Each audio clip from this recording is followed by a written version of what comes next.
ನೋಡಿ 400 gram chicken ತಗೊಂಡಿದ್ದೀನಿ.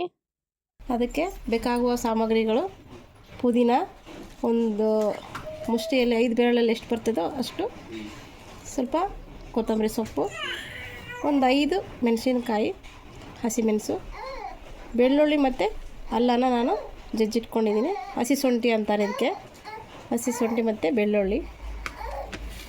ಇದು ಕಾಳು ಮೆಣಸು ಒಂದು ಅರ್ಧ ಸ್ಪೂನಷ್ಟು. ಇದು ಹಸಿ ಕೊಬ್ಬರಿ ತುರಿದಿಟ್ಕೊಂಡಿದ್ದೀನಿ. ಇದು ಎಲ್ಲನೂ ಒಂದು ಜಾರಿಗೆ ಹಾಕಿ ರುಬ್ಕೊಳ್ಳೋದು. ಇದೆಲ್ಲನೂ ಒಂದು ಸಣ್ಣ ಜಾರಿಗೆ ಹಾಕ್ಕೊಂಡು ನುಣ್ಣಗೆ ರುಬ್ಕೊಳ್ಳಿ. ಸ್ವಲ್ಪ ನನಗೆ ಬೇಗ ಇದು ಆಗಲಿ ಅಂತ ಸ್ವಲ್ಪ ಕಟ್ ಮಾಡಿ ತುಂಡು ಮಾಡಿ ಇಟ್ಕೊಂಡಿದ್ದೀನಿ. ನೀವು ಬೇಕಾದರೆ ಹಾಗೆ ಹಾಕ್ಕೋಬೋದು. ಕಾಳು ಮೆಣಸು,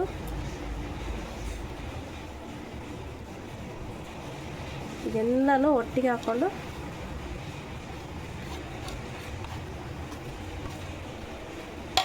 ಕ್ಲೀನ್ ಸ್ವಲ್ಪ ಗ್ರೈಂಡ್ ಮಾಡ್ಕೊಂಡು ಬರ್ತೀನಿ. ನೋಡಿ, ಇದೊಂದು ಬಾಣಲೆ ಇಟ್ಕೊಂಡು ಒಂದು 3-4 ಸ್ಪೂನಷ್ಟು ಎಣ್ಣೆ ಹಾಕ್ಕೊಳ್ಳಿ. ನಿಮ್ಗೆ ಎಷ್ಟು ಬೇಕಾಗುತ್ತೋ ಅಷ್ಟು ಹಾಕ್ಕೋಬೋದು, ಬಟ್ ಆದರೂ ಸ್ವಲ್ಪ ಎಣ್ಣೆ ಸ್ವಲ್ಪ ಜಾಸ್ತಿ ಇದ್ದರೆ ಚೆನ್ನಾಗಾಗ್ತದೆ. ಇದಕ್ಕೆ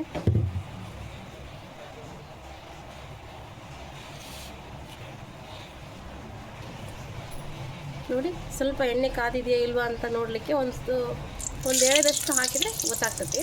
ನೋಡಿ, ಕಾದಿದೆ ಎಣ್ಣೆ. ಅಷ್ಟೇ ಸ್ವಲ್ಪ ಈರುಳ್ಳಿ ಎಲ್ಲ ಹಾಕ್ಕೊಂಡು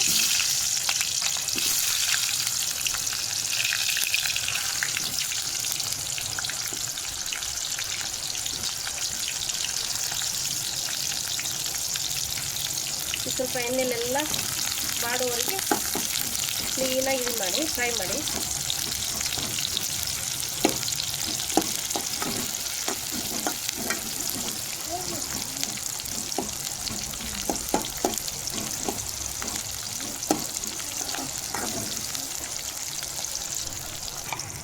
ಇದು ಬೇಗ ಕಂದು ಬಣ್ಣ ಬರಬೇಕಂದ್ರೆ ಸ್ವಲ್ಪ ಉಪ್ಪೆಲ್ಲ ಹಾಕೊಂಡ್ರೆ ಬೇಗ ಕಂದು ಬಣ್ಣ ಬರುತ್ತೆ.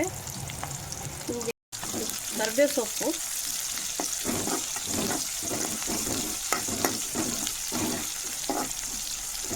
ನೋಡಿ ಬೇಗ ಕಂದು ಬಣ್ಣ ಬರುತ್ತೆ.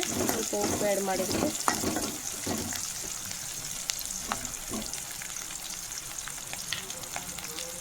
ನೋಡಿ, ಆಲೂಗಡ್ಡೆನ ಪೀಸ್ ಮಾಡಿ ಇಟ್ಕೊಂಡಿರೋದು ಹಾಕ್ತಾಯಿದ್ದೀನಿ. ಒಂದು ಆಲೂಗಡ್ಡೆ, ಒಂದು ಕ್ಯಾಪ್ಸಿಕಮ್ಮು,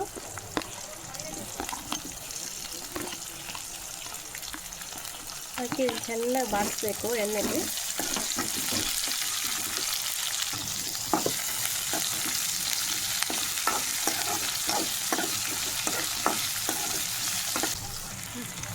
ಅದು ಸ್ವಲ್ಪ ಬೆಂದಾದಮೇಲೆ ಟೊಮೊಟೆ 2 ಕಟ್ ಮಾಡಿದ್ದೀನಿ ಸಣ್ಣದಾಗಿರೋದು.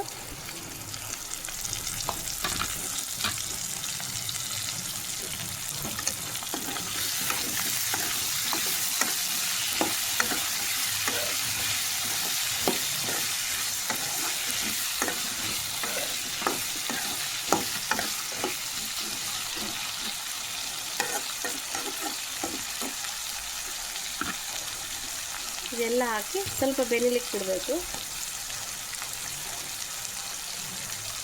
1 ನಿಮಿಷ ಮುಚ್ಚಳಕ್ಕೆ ಹಾಕಿ ಮೆತ್ತಗಾದ್ಮೇಲೆ ಚೆನ್ನಾಗಿ ಬರ್ತೈತಿ.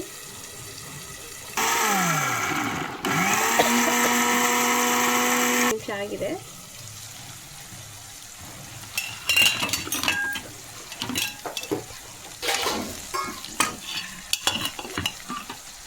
ನೋಡಿ ಹೇಗೆ ಮೆತ್ತಗಾಗಿದೆ. ಸ್ವಲ್ಪ ಹಣ್ಣೆಲ್ಲ ಎಣ್ಣೆಲಿ ಬೆಂದು ಮೆತ್ತಗಾಗಿದೆ.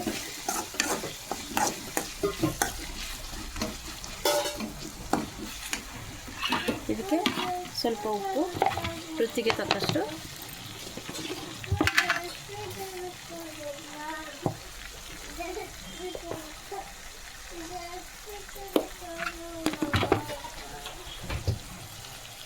ನೋಡಿ ಒಂದು ಅರ್ಧ ಟೀಸ್ಪೂನು ಅರಿಶಿನ ಪೌಡ್ರು,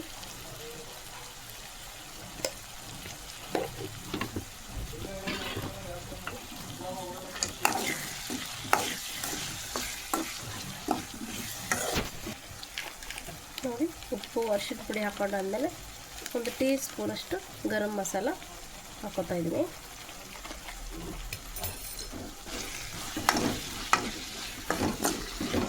ತುಂಬ ಹಾಕ್ತಾಯಿದ್ದೀನಿ, ಬಾಯಿ ಸಿಗ್ತದೆ, ಅದು ಚೆನ್ನಾಗಿ ಅನಿಸಲ್ಲ.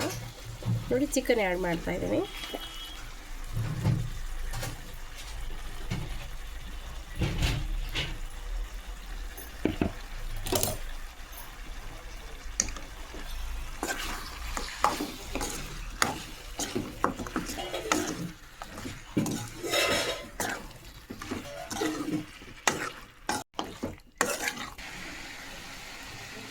ನೋಡಿ ಇಷ್ಟು ಕ್ಲೀನಾಗಿ ರುಬ್ಕೊಂಡಿರಬೇಕು, ಸಣ್ಣದಾಗಿ. ಇದಕ್ಕೆ ರುಬ್ಬಿದ್ದೆಲ್ಲ ಆ್ಯಡ್ ಮಾಡ್ಕೊಂಡಾದರೆ ಸ್ವಲ್ಪ ಬೇಕಾದಷ್ಟು ನೀರು ಹಾಕ್ಕೋಬೋದು. ಕ್ಲೀನಾಗಿ ಮಿಕ್ಸ್ ಮಾಡಿಕೊಂಡು ನಿಮ್ಗೆ ಎಷ್ಟು ಗ್ರೇವಿ ಬೇಕನ್ನಿಸುತ್ತೋ, ಗಟ್ಟಿ ಇದ್ದರೆ ಸ್ವಲ್ಪ ನೀರು ಆ್ಯಡ್ ಮಾಡ್ಕೊಳ್ಳಿ. ಇಲ್ಲ ನಮಗೆ ಅನ್ನದೊಟ್ಟಿಗೆ ಸ್ವಲ್ಪ ಗ್ರೇವಿ ಇರಬೇಕು ಅಂದರೆ ಸ್ವಲ್ಪ ಜಾಸ್ತಿ ನೀರು ಆ್ಯಡ್ ಮಾಡ್ಕೊಳ್ಳಿ. ನೋಡಿ, ಒಂದು ಗ್ಲಾಸಿಂದ ನೀರು ಇದು ಕುದಿಲಿಕ್ಕೆ.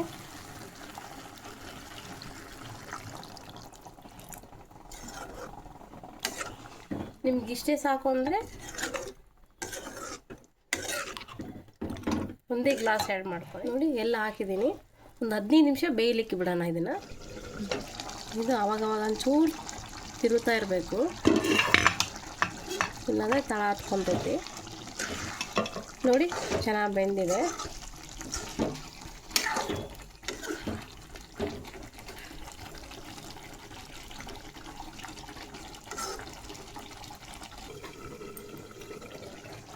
ನೋಡಿ ನಮಗೆ ಗ್ರೇವಿ ಇಷ್ಟೇ ಸಾಕು.